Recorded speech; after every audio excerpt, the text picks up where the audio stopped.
Welcome to Missing the Point on the 617 podcast. I am your host, DK Sizzle, here with a couple of the fellas from our sixsome, Joe Malkin and Hollywood Ray Buchanan. How you guys doing tonight? Don't answer that. No one cares. No one cares how we're doing because they're all stressed. They're all stressed about the Kevin Durant rumors, which is literally the only reason we're here. Essentially, if you've been living under a rock or, you don't have 20 accounts that deliver you Celtics basketball news like all of we do, the Celtics offered a crazy package to the Brooklyn Nets in order to secure Kevin Durant, as reported by Woj, who we know is a pretty reliable source. We'll maybe poke some holes today in the show about when it happened, why it came out now, maybe Woj's intentions in dropping it now. We'll discuss all this stuff. But before we get into the kind of details of it, I think we should start with a little bit of, would you take Kevin Durant for that deal? I know that there's a no-brainer aspect to it because Kevin Durant is probably the greatest wing scorer in the history of basketball. At least I think he is to date. If he retired today, I think I could make the argument that he is the best one. And he's really good, but so is Jaylen Brown. So I'm gonna start with you, Ray. How do you feel? Like, take away all the politics of it, take away everything else. If you were to, it seems like Marcus Smart's going to be the sweetener that needs to get it over the line if it is going to happen. So say, we'll go off that hypothetically. Say you had to lose a few picks, whatever, Marcus Smart and Jaylen Brown for Kevin Durant. Are you driving to the airport or what do you think? Yeah, I mean, I'm driving to Logan, but it's with a caveat, right? So now, far as the picks go, listen, Brad Stevens, aka Horseshoes, that is something that we have made popular on this show.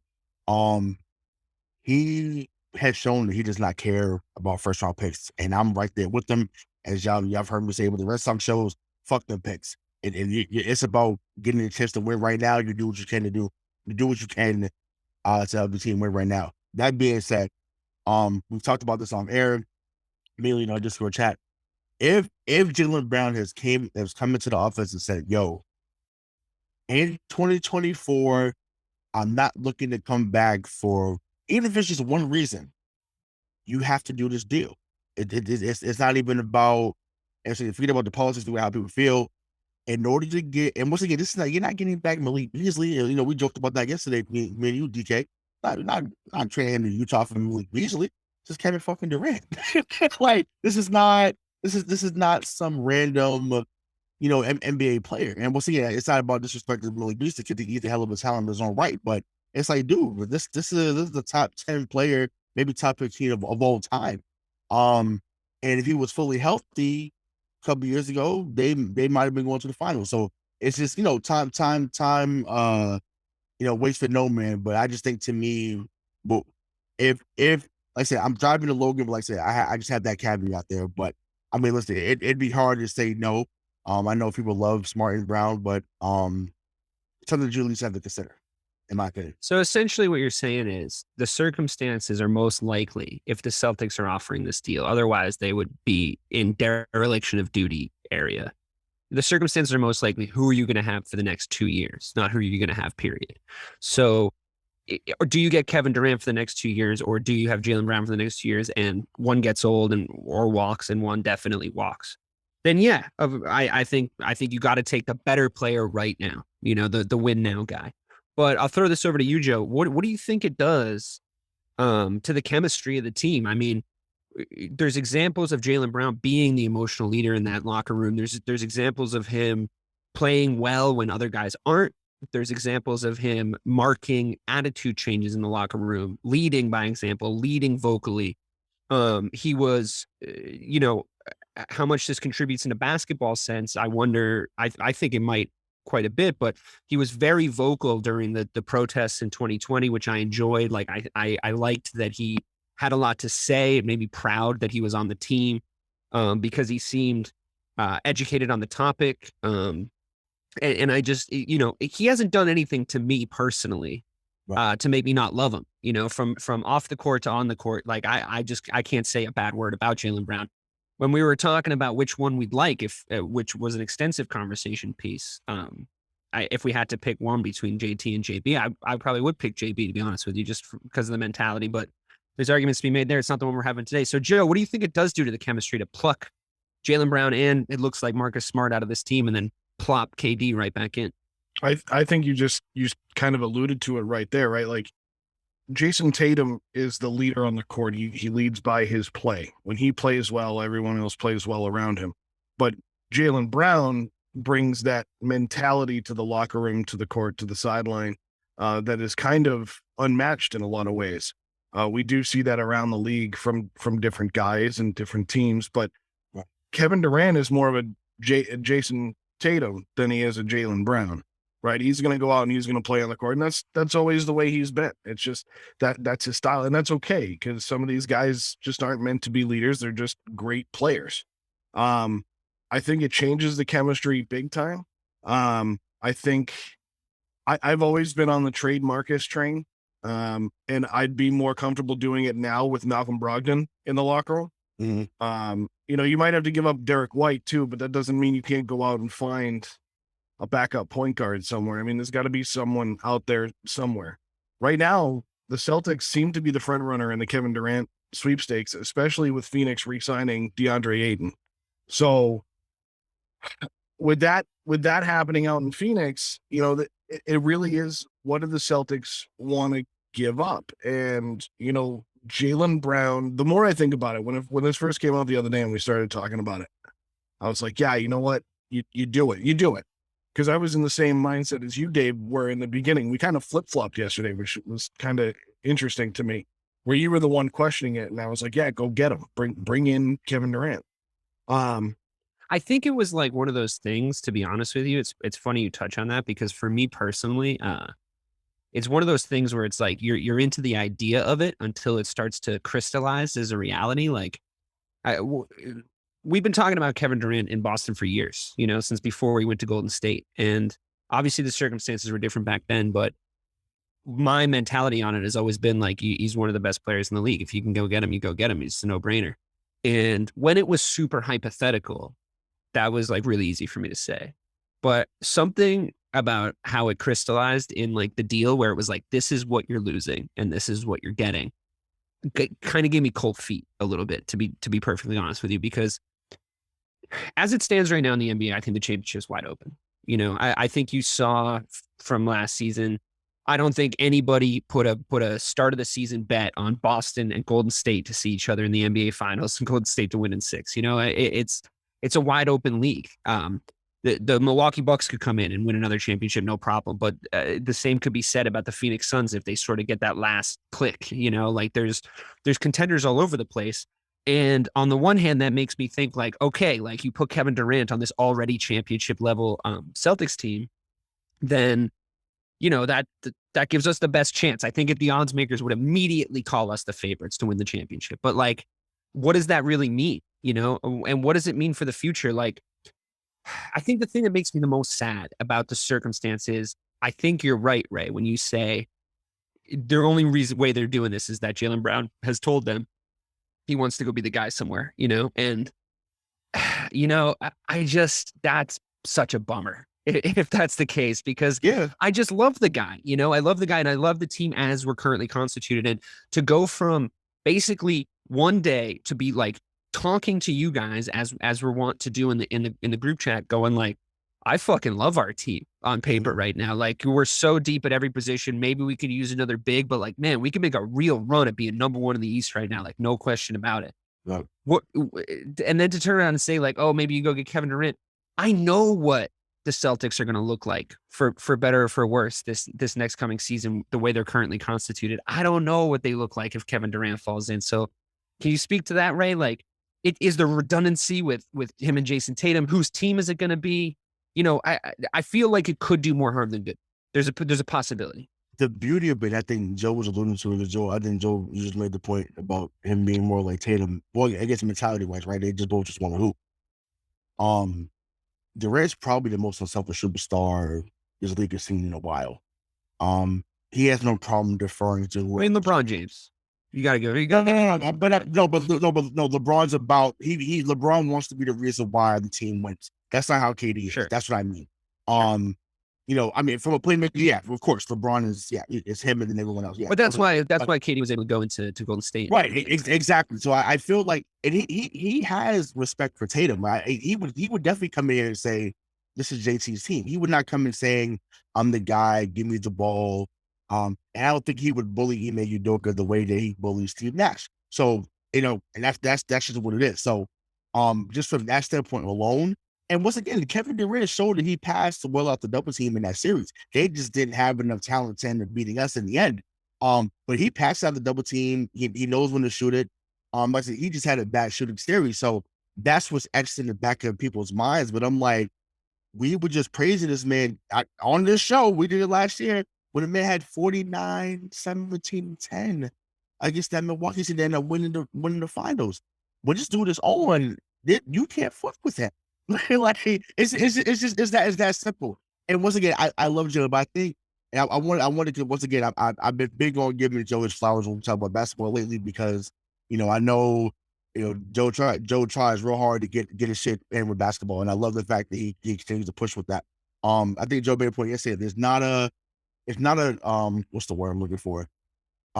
It's not a certainty that Jaylen Brown is still a problem in 2 or 3 years. I'm paraphrasing, but I think Joe said something like that yesterday. So it's not for starting like that. I know what Kevin Durant is right now. I know he comes into the he come in tomorrow. It's 27-75 easily. Jaylen Brown might get 25, 26 one night, and then because they're not giving him the ball's not coming to him, it'll be 7 points, 2 or 16. We've seen it. And once again, if I'm lying, stop me. But we've seen that. We know every night with Kevin Durant, you pencil in 27-75 for his whole career. Once again, the numbers are right there, basketball reference for you to see. Like that's just what it is. And once again, it's not about putting one over the other. But once again, if you had the chance to get them, and Dave, I want to ask you a question, because I know we had a passionate discussion about the 08 championship team when we did the recap. Yeah, I can see where this is going. Right, Ray Allen was 32, right? Coming over from Seattle. Kevin Garnett was 31.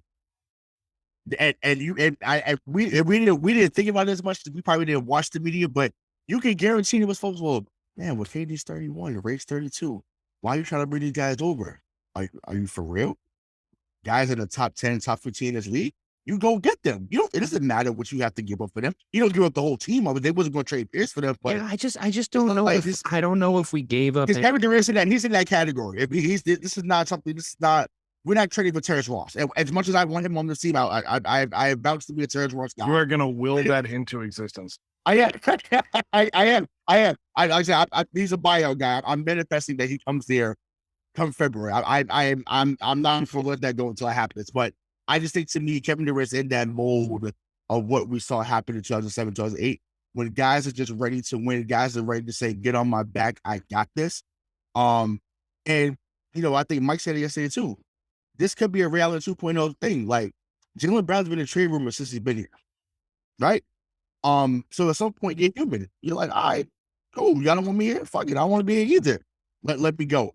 And that's what I'm saying. It goes back to I'm not letting. If I see him walk out the door for nothing, Dave, Joe, I'm going to lose my fucking mind. I can't. That can't happen. I'm sorry. There's nothing you can do. Dave, you can't console me that day, because Dave consoled me on the finals. He consoled me on some other shows. I'll be. Well, it's a dereliction. It's a dereliction of duty if they let that happen. You're not running a basketball team properly. Exactly. That's just the way it is. I mean, Oklahoma Oklahoma City. Yeah, Oklahoma City have the amount of fucking first round picks that they have right now because they got something when their superstar wanted to walk out the door. Right. Yeah, Golden State. Different teams. There's when you shop a superstar around, even in the player empowerment era, I think the teams that are going to go try and get him understand that they need to give you something properly back, because a big part of basketball trades is you not looking like a fucking dork in the media because of like how badly you lost the trade. It's like a big part of it. Like it or not, the optics matter, and they're going to affect the team, because this isn't the era where there's guys on teams sitting around not on Twitter. Like they all read the same shit. Like there's a reason why Jaylen Brown tweeted SMH shaking my head on Twitter before I even really had my head around what the fuck was happening. I don't know what it means. It's a little cryptic. I mean, we talked about this yesterday. It could mean, come on, guys, this is a silly season. Like there's always rumors. This is so stupid. Or it could mean like, I can't fucking believe they did me like that, man. Well, just like the energies about the shift. That was a cryptic tweet too. Then he finally It did though. Yeah, It did. No, it did. But he was like, no, it was about some other stuff. It was about the team. So he's going. That's his MO. He's going like that, to write stuff like that. He's not going to fully give into what's going on. I guess. I guess the thing that kind of sits a little bit badly with me too, though, is like, I've really been, I know this is silly. Like, I know this isn't as practical as you want to be. Like, this isn't like food on the table type stuff, but I've really been enjoying the idea that like we're working because we grew our team from like the draft, like we grew our team from prospects and scouting and smart trades and smart contract agreements. And I like the fact that we got to the finals without any sort of big blockbuster superstar deal, by hiring a hired gun, bringing in a mercenary like a la Kawhi Leonard on the Toronto Raptors to just come get you a championship because you bought it then. You know what I mean? On some level, you've bought it. Kevin Durant will never be a Celtic. Like he could wear a Celtics uniform and he could come win us a championship. And honestly, this kind of sucks for KD. I'm not sure what type of player he's going to retire as. I don't know if he's going to retire as an Oklahoma City Thunderite or a Golden State Warrior, or certainly not Brooklyn Net at this point, I'm sure. But he's not a Celtic. You know what I mean? Like he's not going to sign a one-day contract and get his jersey retired, no matter what he does here. I really don't think that's the case. So if he wins here, just like listen, if he found a way to get one, if not two here, I guarantee you, the fans' mindset would change. This fan base, especially on Twitter, is fickle. But you want to talk now that we're on the topic of the fans' mindset. This fucking fan base, man. The Twitterverse. I was so deep in the fucking comments, like of just Jaylen Brown's tweet, and half of the people, basically, in a much less nuanced way, having the argument we're having right now, or the sort of the conversation we're having right now is, don't worry, Jaylen, everybody here loves you. And then somebody like would reply like, oh yeah, I fucking love him, but I love fucking championships more, bro. You know what I mean? And you get it, you understand it, but like. Kevin Durant, let's just talk about that for a second, because as much as there's truth and Joe, I'll go to you on this one. As much as there's truth and there's fallacy in the idea of generalizing any fan base. What was the story about the Boston Celtics right before this Kevin Durant thing came out? It was LeBron James calling all the fans racist on the shop, right? Now, his anecdotal experiences in Boston aside, I'm sure that's true. I'm sure that he's gone through the things he's gone through. I think we do have a little bit of a reputation for being fucking assholes here in Boston. I don't deny that, but I think generalizing any fan base is tough. That being said, do you think Kevin Durant has the constitution to be a Boston Celtic? Do you think that he's the kind of guy that could? Now, I personally think he's a little bit attacked a little bit more than he should be as far as like his attitude goes. I actually think he's a little bit mentally tougher than people give him credit for. I think he's had his moments arguing with people on the internet, but like so have I, so I can't really judge him for that.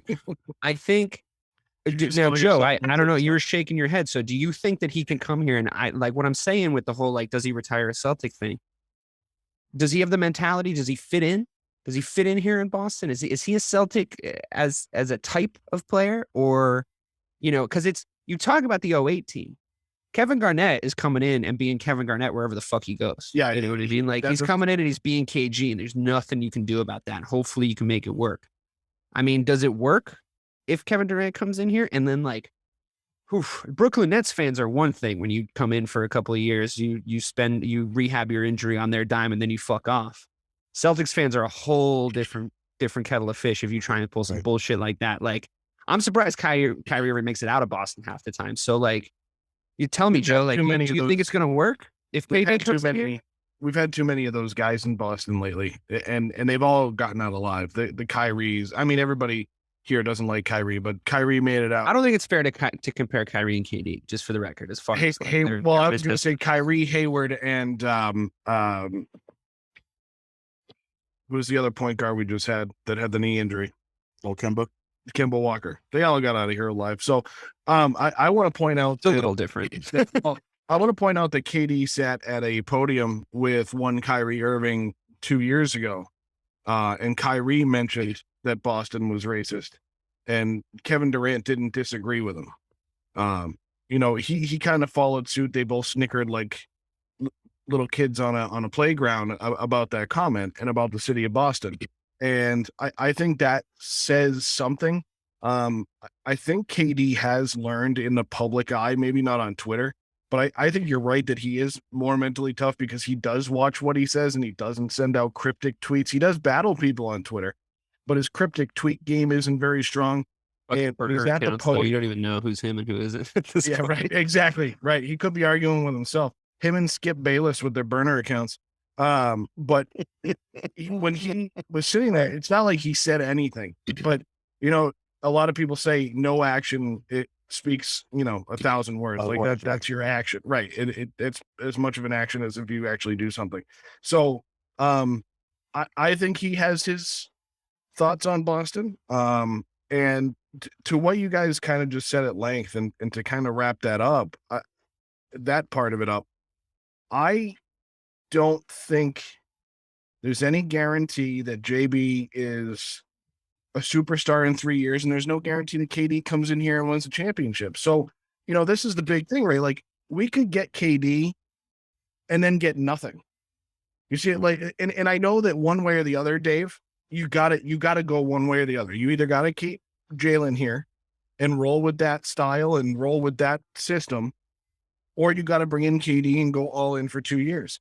Because we could be left with nothing, just like the Toronto Raptors in 2 years when KD is gone, if he does come here. Because Kawhi went up to Toronto, won them a championship, and was like, peace. He basically left that court. I bet you he never stepped foot back in that building again. Guarantee you, he never stepped. Yeah, I still think that was a bad move. I think me and Dave disagree, I think, on that one, but that was a bad move for him to leave. I still think. Well, I know how you feel about Toronto, but I was like, But don't forget, I said Toronto fucking stink after he left. I wouldn't have said that. That's right. I do remember that. Yeah, I was like, excuse me, but I was like that. He should have left, but no. I want to bring up an analogy that I think Joe would like. He played for your team in football, DK, but KD to me is the Brandon Marshall of the NBA, and not talent wise. Let me make that clear so people don't think I'm out of my mind. Even though Brandon Marshall has Hall of Fame numbers, but that's another topic for another day. But KD's going to back whatever a teammate does. He just is. Only person I see him really berate in public was actually Bruce Brown, and that was just this year. Draymond Green. Like, boy, Draymond, but I mean, that's because Draymond initiated. Everybody berates Draymond in public. But he got on Bruce Brown for those comments like, he's like, what you doing? Like, why are you disrespecting the opponent? Like, I never see him do that. But like I said, Draymond gets on everyone's skin, so that's different. But he's the Brandon Marshall of the NBA in that regard. That just whatever a teammate does is just like, everyone bitches him, Marshall to be their own drum, and he's a man's man. He's always going to give that rhetoric. So it's like, bro, like everyone can't always be right, and everyone you can't just be happy-go-lucky with every teammate that you have, bro. Like it's not that serious. So, that's just what he is, though. But I don't know why we keep saying 2 years though. Like he signed a 4-year. He has 4 years left. Yeah, well, I mean that's I think we're just talking about in comparison to him. Oh, you mean 2 years? 2 years of him being actually really. No, I mean, the next 2 years. The next 2 years are either him or they're Jaylen Brown. You know what I mean? I think that's what we're talking about. And I think, but I wonder, like, does he want to be a Celtic? Does Kevin Durant want to be a Celtic? I mean, feels like he wants to be. I think he did in 2016. I mean, I don't think he came out and said that we weren't even on the list. No, he wouldn't have took the meeting though. That was. But he said he wasn't even really considering it. Yeah, but that's like troll. That's the troll. That's the troll the fan base. I'm not dating a girl that said no though. You know what I mean? Like once it didn't work out with the dude that she ended up with, and then it didn't work out with the other dude that she ended up with, and then she comes back and goes, "Oh, are you still interested in me?" It's like, no, no, I'm not. You're fucking. Are you at the next stage of your life, ready to get married? Let's do it. Love you. I still kind of love you on the low. Yeah, I mean, honestly, come on over, babe. Not to remember the analogy, but if he comes here for 3 years and we win 2 championships, then we can smash, and then have a nice history. I'm not saying I'm gonna wipe you up, Kevin, but and that's all. But damn, that was some No, good that's all I was stats. trying to get at. That's it. That's it. Right? That is the point right there. Like, yo, if we find a way to get, and like I said, I've done enough shows with both of y'all, especially Joe. Joe, I think Joe thinks he's OBJ, or he could be Mark. I don't. I He don't. could be, I he could be don't. lost. He could be Mark. Maybe he's Mark. Maybe he would be Maybe Mark he's there. Randy Moss, but And if you go, that's where I kind of agree with Dave. Oh, Joe, 82-0, baby. Right. That's where I kind of agree with Dave, where I think I've kind of come around on KD a little bit in a very short period of time on his attitude towards the game. He's very quiet this offseason. And he hasn't always been this quiet, but he's very quiet this year. Yeah, he's very quiet in the sense that he is literally the #1 trending topic in NBA Twitter. He doesn't have to say anything. Him physically, like he himself has not come out and said much. And I don't think he's OBJ. OBJ to me is just, he's like a lost puppy. KD knows what he wants. He just doesn't know where to go get it. And I think because we know, we quote unquote know of these burner accounts on Twitter, I think he cares a lot about what people think, whether he seems like it or not. So I think he's trying to make the best move for himself. Do you want to come to Boston and get lost where they say, and I say get lost, meaning, people, professional athletes from Barry Bonds and even Jim Rice and other athletes have said that this town is a little prejudiced, if not a lot prejudiced.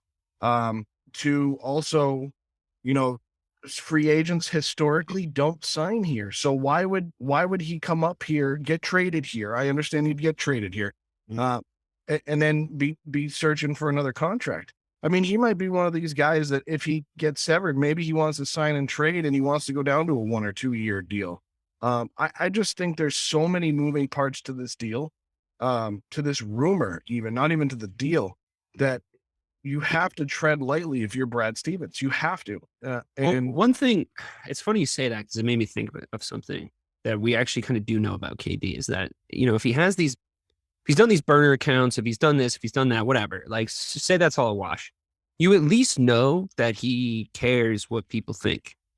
And what people think about him right now, to be quite frank, is, the jokes at the ESPYs alone are, he's just like going to ask for a trade wherever he goes. He's not going to stay loyal. He made the move to Brooklyn, and I stuck up for him for that, to be honest with you, because he made the move to Brooklyn to try to make a team that was his, because he was reacting to that criticism. Right. That, well, you can win, but you can only win it. Which is, by the way, I just have to say, like, the stupidest fucking basketball take. Like, first of all, there's 5 guys on the fucking court. No one's ever won it by themselves, ever. If they did, his name would be Allen Iverson, and we'd be fucking watching highlights of him winning a fucking championship without any real fucking guys around him. I watched it, and I prayed for it, and I wanted it so bad. He was my favorite non-Celtic ever. But that's it. Like, he tried his ass off against the Bucks in that conference final series. I mean, he has... in that final series, I should say, he has proven that he will respond to media criticism, right? So I think the next team he goes to, he's not going to fuck around with. I think he thinks wherever I end up, that's where I got to stay, And I think that Boston might actually be a pretty good fit if that's the case, because we have longevity. And by the way, like, if you know anything about Kevin Durant's game, as much as, yes, he had a very serious injury that last year with Golden State. Yes, he needed to rehab it for a year. Yes, he's in his early to almost mid-30s. He's got a jump shot that will last until he's 55. That's just like, That's just the way it is. Like, we haven't even seen him change his game yet. Like at 33, almost 34, he still plays like Kevin Durant.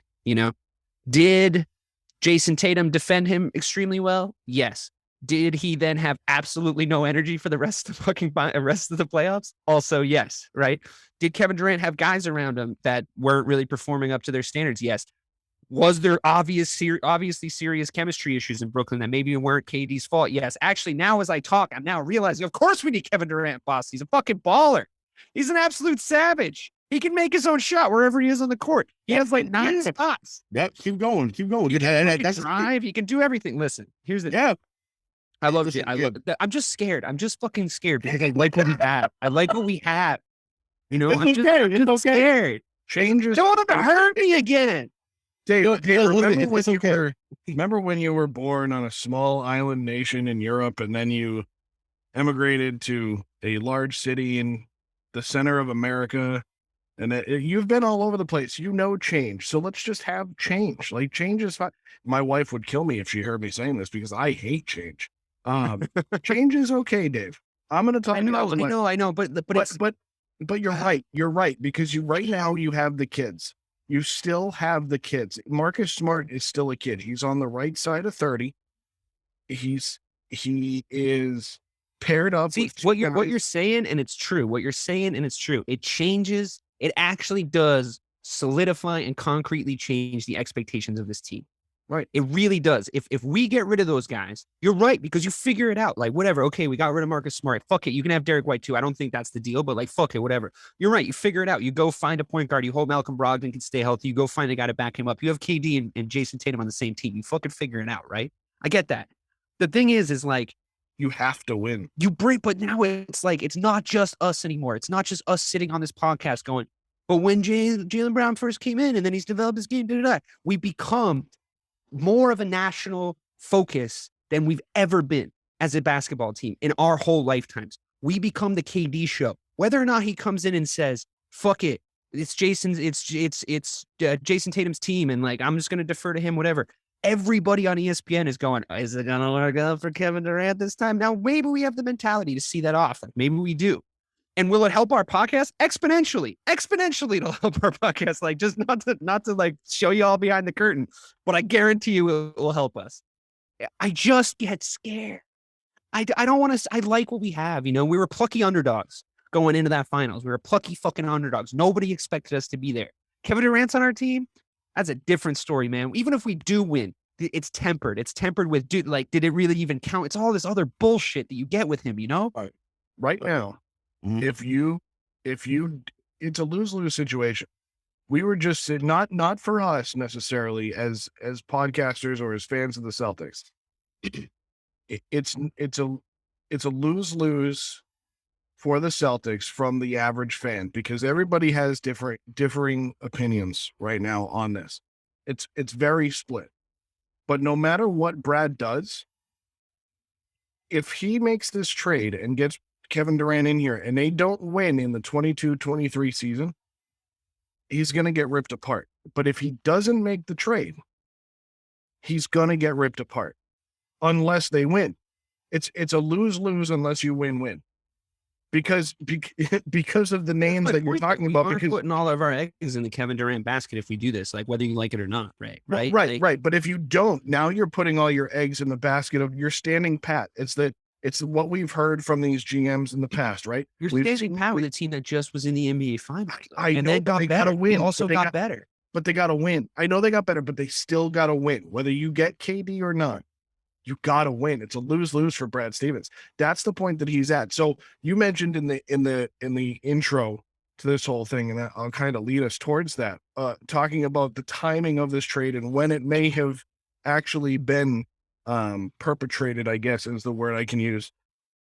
And Woj and Sham just reported overnight on a Sunday at 3:00 in the morning, and they're making a good point on Boston Sports Radio and in some other outlets as well, and Twitter too, of, hey, you don't go to bed and then wake up and have this thought to go to work. Like, Woj caught something about this around 9-10 o'clock Sunday night, and Woj and Sham started working on it and then sent this stuff out at 2 a.m. This was calculated, but why? If this really did happen a couple weeks ago, like, what's the game here? Like, that's the part of this whole thing I want to know. Why was this leaked now? Why was this leaked overnight Sunday into Monday? That's a Bruins move to leak something in the middle of the night. True. Like, it doesn't make sense to me. I think it's a really good question. When did this story breaks at the time that it does? When did it actually happen? Ray, do you think there's any truth in the rumor that, or the observation, I should call it, that this is something that happened a month ago? That this is a story that, like, that these phone calls took place between the Nets and the Celtics a month ago, and Woj just figured it out and sort of maybe fudged the details as he was putting it out in order to make it seem like breaking news? Or do you think Woj is that dude, and this is something that happened last Friday. So I think both can be true, and I know that's hedging bets, but I think that they had a conversation around the draft, and obviously, we ended up getting Brogdon, ended up getting Gallinari. So I do think that was a possibility once the news broke that Kevin Durant had requested a trade from Brooklyn. And obviously, initially, teams were thinking, oh, it's either Miami, Phoenix, or Boston that had the best, odds to get to make that deal a reality. So, but obviously, just coming off the finals, you're fresh off of it. People was like, man, can't get rid of Jaylen Brown. He was our best player in the finals. So I think it kind of died down because they didn't want that kind of heat that was attached to the situation. I do think in the weeks to come after, Aiden gets signed and some of the things fell through, well, other teams aren't willing to give as much because the price was just too lofty. I do think that they rehashed the negotiations, which is why that got out back to Woj.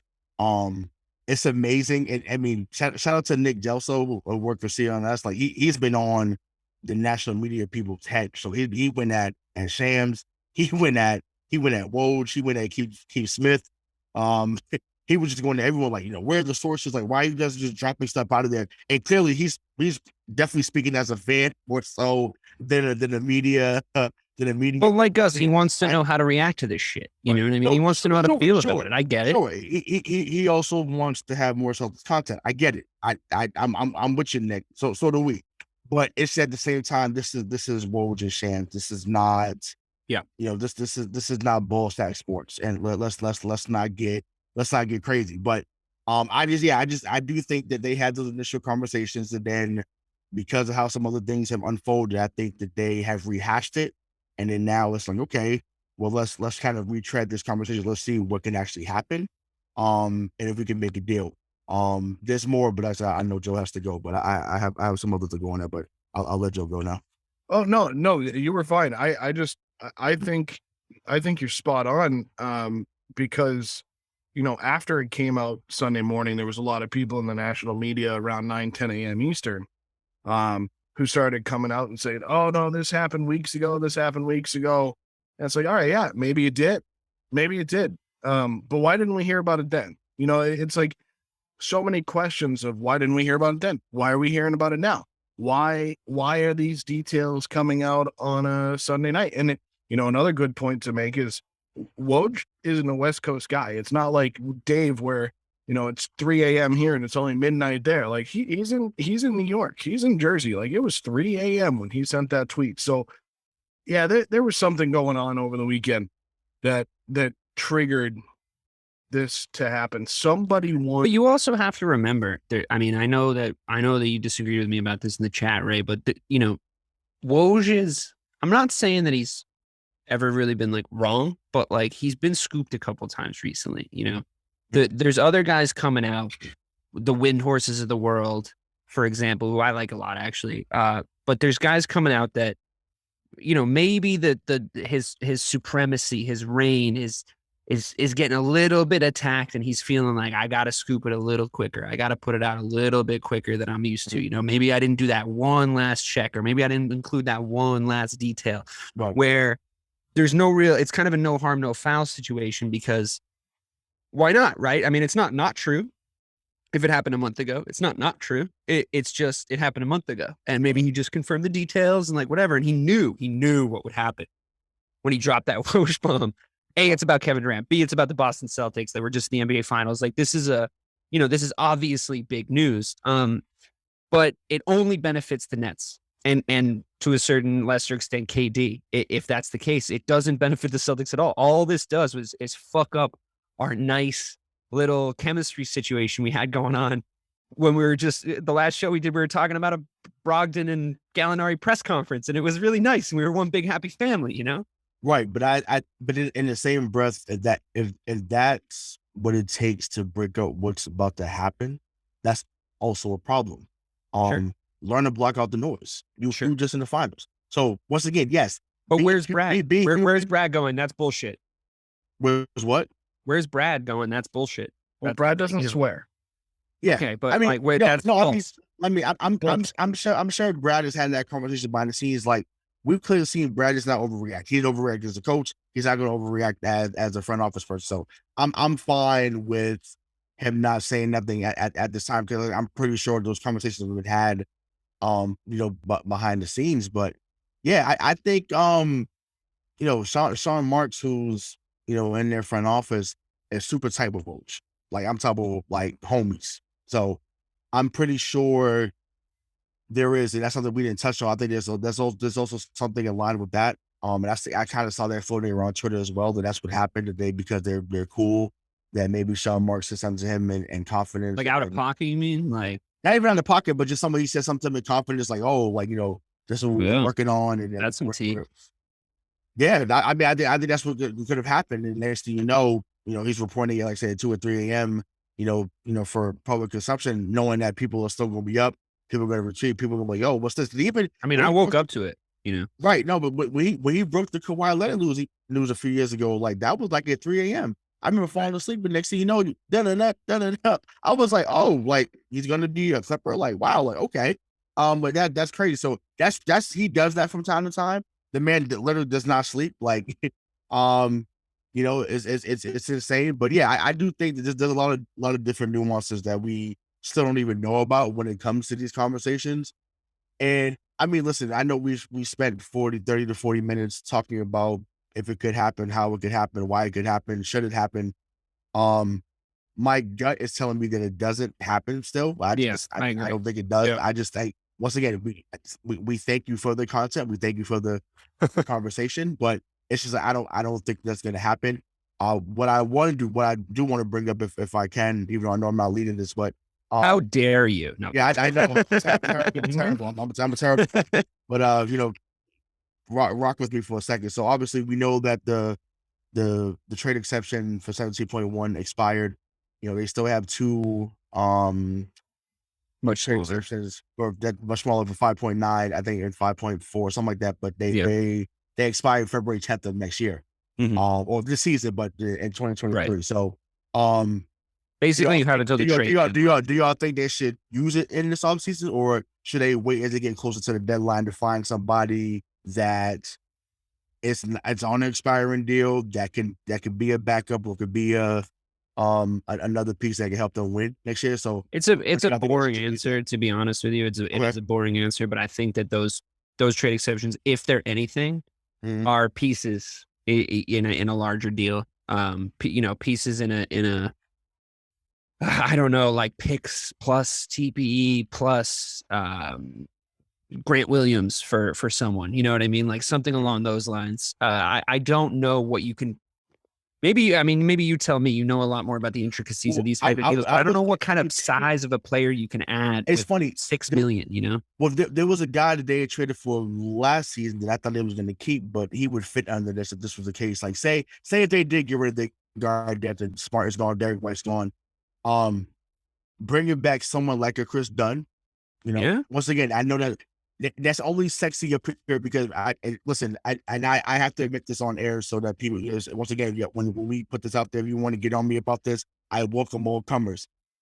Rayshawn Buchanan was a huge Chris Dunn supporter in the 2016 draft. He went right before Jaylen, already right after Jaylen, and I was like, if he's there, you got to have. I was on that bandwagon. It was right after. He can shoot. I was like, this guy could do it all, and I thought, and once again, there's a reason why I'm sitting here talking about this as opposed to being in the rafters with Brad. Well, I do sit up there because I work there. When I'm not up there making decisions. And let Brad know it said hi. Outside of popcorn's this way, the hot dogs up the other way, and the drinks are right here. Other than that, I'm not making any decisions. But yeah, listen, I'm. That's maybe one of the names that you put up there if you're still in the league, by that time. But yeah, it's gonna be a third or fourth center, or a third or fourth guard, like a DJ Augustine, someone like that. Sure, I'd take that him. Would be in there. You know what I'm saying? Yeah, you know what I'm saying. So yeah, actually, if we do get Kevin Durant, DJ Augustine would be huge because they were college teammates. But that's it actually leads to a good question. It really does lead to a good question, because I think what we should finish on is a conversation around this hypothetical actually becoming true. I think if we do say, so let's say this is the deal. Let's just say here, like in the world that is the podcast, the deal is picks plus Jaylen Brown plus Marcus Smart. Let's say that's the deal, right? Mm-hmm. So you're left with, as your guards, I guess, Mike, I'll put the question to you guys. I'll go to you first, Joe. What does the team look like if you make that trade? Who plays where? Are we less deep? And what do you need to go do to make that team work, if anything? If Malcolm Brogdon and Kevin Durant can stay healthy, you're not any less deep than you were. I think Derek White added good depth this year, but Derek White is now completely expendable with Malcolm Brogdon as your number 6. Not if Smart goes, though. Well, right, sure. So that leads me to what you would need to bring in. You need to bring in a depth piece at the 1. You need to bring in another point guard. But you're good everywhere else. I mean, they have added depth at every other position that has almost, when you think about this deal happening and the pieces that would have to go out the door, because I think if they gave up Smart, Brown, and picks, I think that gets it done. And I don't think Derek White goes, and I think he stays. So if that's the move you make, you're done. That's it. Like that's where you might use that $6 million, because if they didn't use a $17 million trade exception, why are they going to use a $6 million trade exception? Well, because it takes It's about need. I tell you at that moment. Sure. Right. If you have that and you can go to the close to the trade deadline with that, and you can get something then with that, fine. Sure. Yeah. Absolutely. You're right. And Chris Dunn would also fit the need. So, because you bring in kind of a wing. Well, yeah, I mean, defensively, offensively, he's not what I thought he would become, but defensively, he fits. But if you bring, what's Avery Bradley up to? Yeah, what's Avery Bradley doing? But if you bring in Kevin, on the vet minimum, yeah, for sure. If you bring in Kevin Durant, you need defense, especially if you're going to lose Marcus Smart. You mean if you trade away the defensive player of the year, and here's another element to add to this, Dave. Ray made a good point yesterday. You got to get something else if you're going to give up. And I know it's Kevin Durant, but if you're going to give up your point guard and then your wing and picks, what's coming back? And I think Ray nailed it. Like, if you can get Seth Curry in that and bring, yes. Like, damn, like that's perfect. Oh my God, Now Ray's driving Jaylen and Marcus and the pick. Well, yeah, because honestly, quite frankly, offensively, I have absolutely. Quite frankly, offensively, I have absolutely no issue with Kevin Durant taking every shot that would have gone to both Jaylen Brown and Marcus Smart. And he wouldn't, right? Yeah, absolutely. And like every possession, essentially, that would have gone to either of those guys. I think that Kevin Durant is a better shooter, a better decision maker, a better offensive player overall than both of them put together. I mean, that's just the case. Defensively, you're not only losing what you have with Marcus Smart, though, you are losing Jaylen Brown's defense too. You know, I know that Kevin Durant can play D. I know he's long as fuck. I know that like he's not a bad defender. Like he doesn't get like the same sort of criticism as like a James Harden, but he doesn't get praised to the level defensively as say like a Marcus Smart would. I think that we lose more than just the intangibles of Jaylen Brown's mentality on the wing, and also like it took a minute for him and JT to figure out how to play together, and like him and Kevin Durant are even more similar. You know what I mean? So like. Let me ask you this question, Ray, to try to like be a little bit more succinct. What does Jayson Tatum's game look like playing next to Kevin Durant?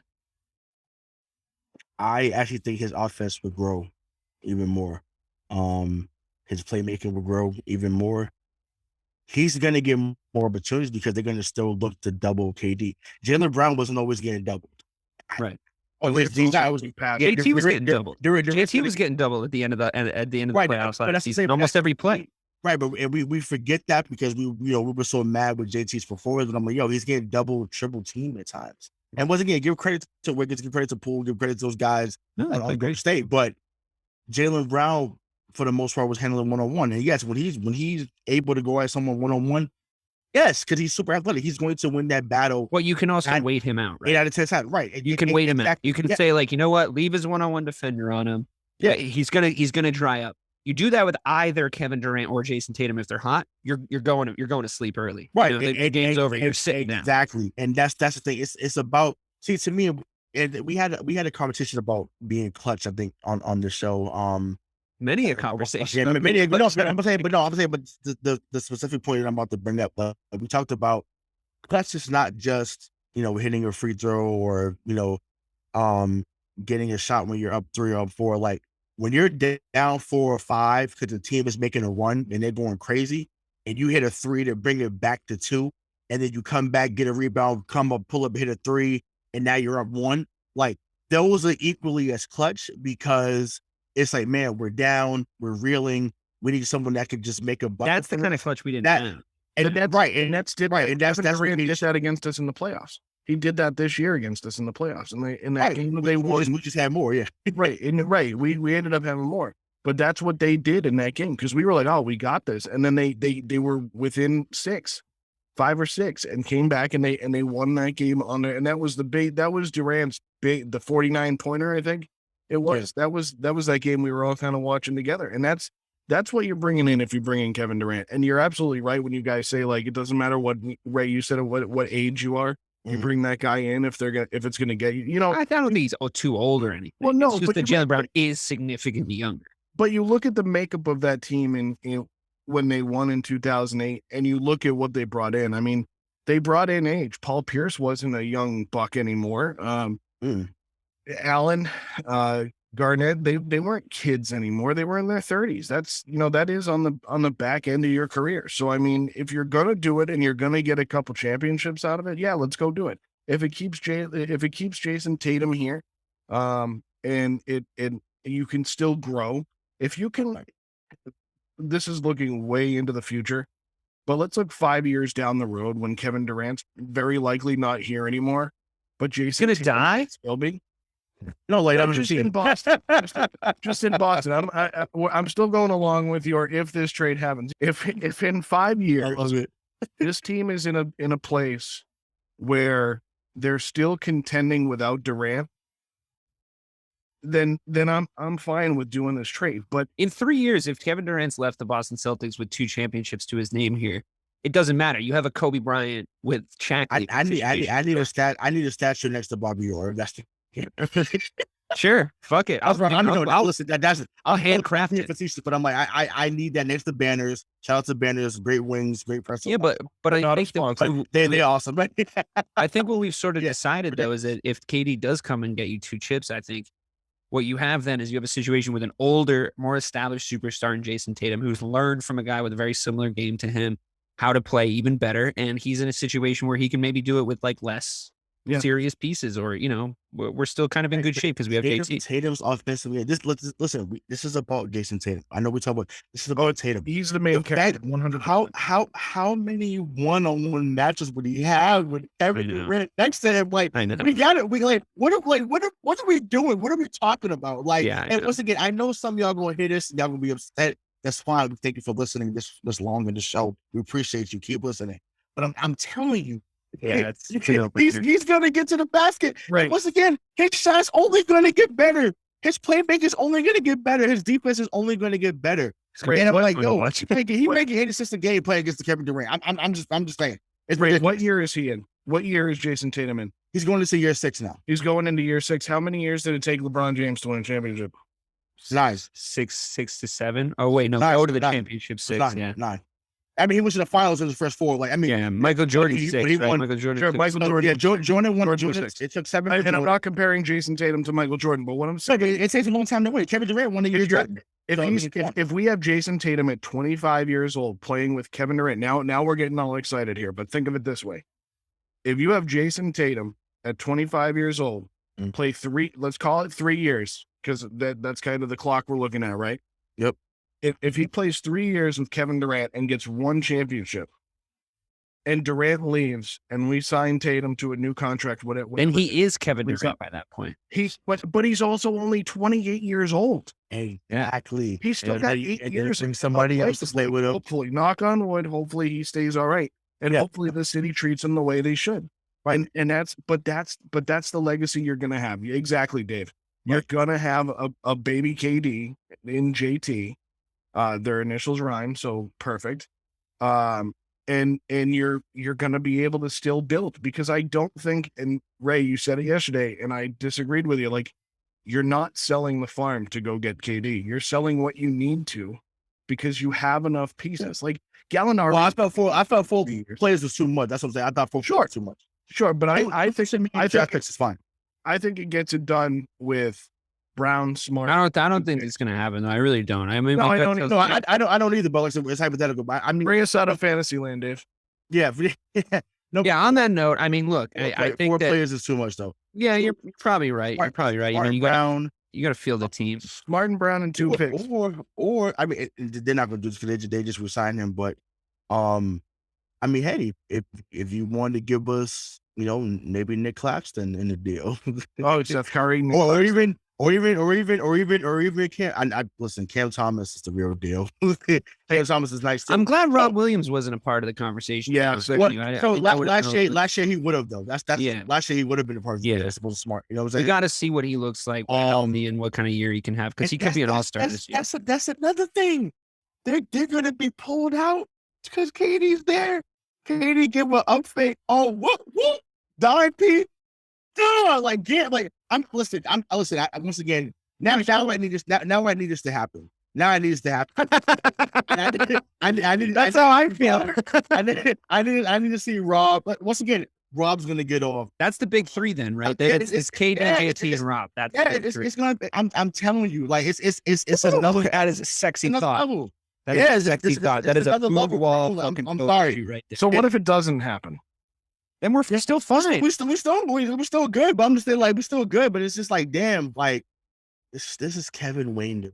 I think to sum up, because we've hit our time here pretty much. I think to sum up, I think Ray's point is a correct one. I think that I'm excited. I'm sorry. I think that it's actually, as much as you said it's a lose-lose, Joe, I think there's a way to look at it as a win-win. At the end of the day, if we get KD, then we get KD. And you can just go on YouTube and watch his fucking highlights to find out why that's a great move. I'm going to right after this conversation. Yeah, he's amazing. I might put him on my 2K roster right now and just see what happens.